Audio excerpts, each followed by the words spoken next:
डस्का में बहू का सास और नंदों के हाथों खौफनाक इंजाम, दिल दहला देने वाले इंकशाफात ने पूरे मुल्क को हिला दिया। कत्ल के वक्त ज़ारा कहाँ थी? सास और नंदों ने ज़ारा को कैसे मारा? मासूम बच्चे के सामने टुकड़े किसने किए? क्या मकतूला ब्लैक मैजिक करवाने पाकिस्तान आई? मेरी छठी हिस्स ने कहा कि कुछ बुरा हो चुका है। मजलूम बाप बेटी के बारे में बताते हुए रो पड़ा। ज़ारा के वालिद को कैसे मालूम हुआ कि अब वो इस दुनिया में नहीं रही? जानिए खबर पॉइंट की स्टोरी में। 10 नवंबर की सुबह ज़हरा कदीर के फोन की घंटी बार बार बज रही थी, मगर कोई फोन नहीं उठा रहा था। आज से कबल ऐसा बहुत ही कम हुआ था कि ज़हरा के फोन पर इतनी बार कॉल्स करने के बावजूद कोई जवाब न आया हो। ज़हरा को सऊदी अरब से वापस आने के बाद वालिद के घर से अपने ससुराल गए अभी 3 ही दिन हुए थे। ज़हरा के वालिद शबीर अहमद इसी सोच में थे कि इन्हें ज़हरा के शौहर का सऊदी अरब से फोन आया और उन्होंने भी यही बात दोहराई कि ज़हरा से राब्ता नहीं हो पा रहा। ज़हरा का ये मामूल था कि वो रोजाना दिन में 2 या 3 बार अपने वालिद और शौहर को फोन करके इनकी खैरियत दरियाफ्त करती थी। वो सऊदी अरब में भी मुकीम अपने शौहर को भी दिन में मुतअद्दिद मरतबा कॉल्स करके अपने 2.5 साल बेटे और अपनी खैरियत से मुतल्लिक आगाह करती थी। ऐसे में जब ज़हरा 7 माह की हामला थी तो इनके शौहर और वालिद की जानिब से इनके फ़ोन ना उठाने पर परेशान होना फितरी था। शायद इसीलिए वो ज़हरा से राब्ता करने की मुसलसल कोशिशें कर रहे थे, मगर इनके वहम गुमान में भी ना था कि ज़हरा के साथ इनकी सास, जो उनकी सगी खाला भी हैं, और उनकी नंदे, जो यानी कि उनकी कज़न, क्या जुल्म ढा चुकी हैं। पाकिस्तान की सूबा पंजाब के ज़िला सियालकोट के इलाका डस्का में जब ज़हरा कदीर पर किए गए जुल्म का राज अफशा हुआ तो पूरा इलाका इस होलनाक वारदात से सख्ते में आ गया। ज़हरा कदीर के वालिद शबीर अहमद को जब ज़हरा की खैरियत से मुतल्लिक तशवीश हुई तो वो फ़ौरन इसके ससुराल गए ताकि अपनी बेटी की खैरियत के बारे में जान सकें, मगर वहां पहुंचने पर इन्हें ज़हरा की सास ने बताया कि वो घर पर नहीं है। ये बात शबीर अहमद को कुछ खटकी। शबीर अहमद खुद भी पंजाब पुलिस में बतौर असिस्टेंट सब इंस्पेक्टर खिदमात अंजाम दे रहे हैं। उनका कहना था कि वो ज़हरा को कॉल करते रहे मगर जवाब नहीं मिल रहा था। इसके बाद वो खुद डस्का चले गए।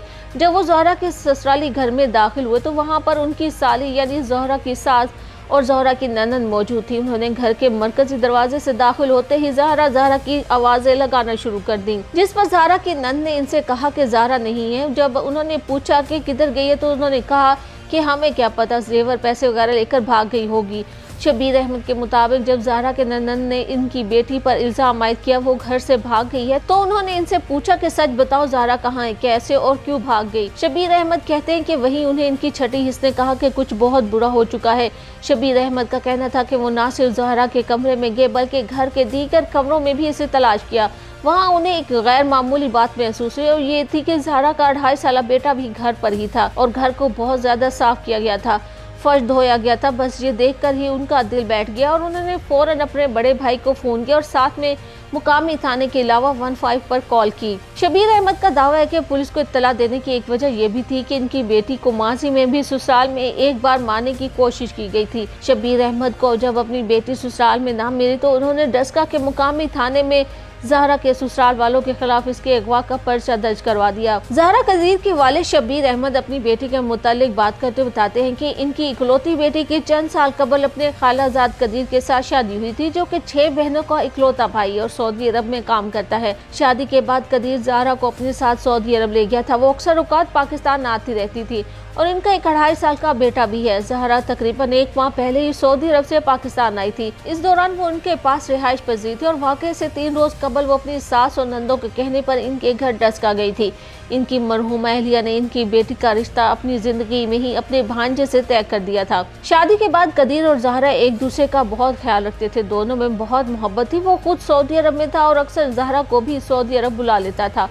कदीर की मां अक्सर ये इल्जाम आयद करती थी कि मकतूला ने इसके बेटे पर जादू कर दिया है। इस बुनियाद पर अक्सर घर में लड़ाई झगड़े भी होते रहते थे। इब्तदाई तफ्तीश में मुलजिमा ने पुलिस को यह भी बताया कि इनका बेटा अपनी बीवी का बहुत ख्याल रखता था, इसको पैसे वगैरह भी देता था, जो कि इनसे बर्दाश्त नहीं होता था। जब मकतूला दोबारा हामला थी तो मुलजिमा खातून का ख्याल था कि अब इनका बेटा मुकम्मल तौर पर बहू की गिफ्ट में आ जाएगा। ज़हरा की लाश तलाश के लिए रेस्क्यू ऑपरेशन में हिस्सा लेने वाले एक एहलकार ने बताया कि वो सोच भी नहीं सकते थे कि कोई इतना जालिम भी हो सकता है। कत्ल करना अलग बात है, लेकिन कत्ल के बाद लाश के टुकड़े करना ये बहुत ही जालिमाना अमल है। ज़हरा की तदफीन के लिए मैयत को गुस्ल देने वाली खातून कहती हैं कि जिस्म के इन 5 टुकड़ों को गुस्ल देना जिंदगी का उसका भयानक तरीन तजुर्बा था।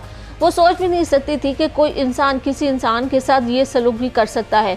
मकतूल ज़हरा के वालिद शबीर अहमद का कहना था कि इनकी अहलिया 5 साल कबल वफात पा गई थी, जिसके बाद इनके दुख सुख की साथी इनकी इकलौती बेटी थी। मुल्ज़िमान को वो कभी माफ नहीं करेंगे, इनको अंजाम तक जरूर पहुँचाएंगे, मगर बेटी की याद एक पल को चैन नहीं लेने देती। अगर हकीकत पसंदी से देखा जाए तो ये केस एक ऐसी मकतूला का था जिसके वालिद पुलिस में असिस्टेंट सब इंस्पेक्टर थे। शायद यही वजह थी कि पुलिस ने इतना क्विक रिस्पांस दिया और इंतहाई कम वक्त में केस को हल भी कर लिया और मुजरिमों को भी पकड़ लिया। और अगर यही केस किसी आम बंदे का होता तो शायद हमारी पुलिस इतनी जल्दी रिपोर्ट तो दूर की बात, इस पर एक्शन तब लेती जब तक सारे सबूत मिट चुके होते। अब शायद ज़हरा के वालिद और बाकी पुलिस को भी एहसास हो जाए कि जिस तरह उन्होंने अपनी बेटी के मुजरिमों को पकड़ा है, किसी और की औलाद का दुख भी इसी तरह बांटे और इनके भी मुजरिम इसी तरह रैपिड रिस्पांस दिखाते हुए पकड़े। वरना हमारे यहाँ तो 24 घंटों बाद रिपोर्ट दर्ज हो तो हो, नहीं तो मकतूल इनके वर्षा को मुख्तलिफ बहाने बनाकर वहाँ से चलता किया जाता है और महीनों इनकी रिपोर्ट ही दर्ज नहीं होती। कार्रवाई तो बहुत दूर की बात है।